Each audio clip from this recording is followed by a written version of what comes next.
वालेकुम नाजरीन, मैं हूँ कोमल और आप देख रहे हैं हक न्यूज़। अस्सलाम वालेकुम, क्या नाम है आपका? आज मैं मौजूद हूँ सेंटर सॉरी सर। अस्सलाम वालेकुम।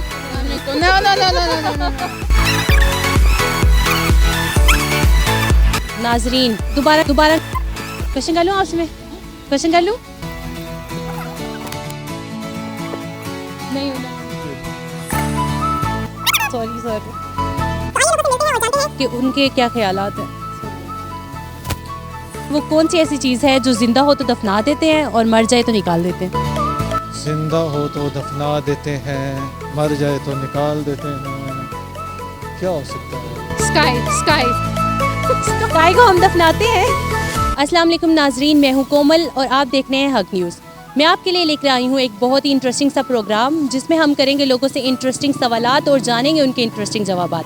इसी हवाले से मैं मौजूद हूँ आज इस्लामाबाद के मशहूर तरीन सेंटोरस मॉल के बाहर। तो आइए नाजरीन, लोगों से करते हैं इंटरेस्टिंग सवालात और जानते हैं उनके इंटरेस्टिंग जवाबात।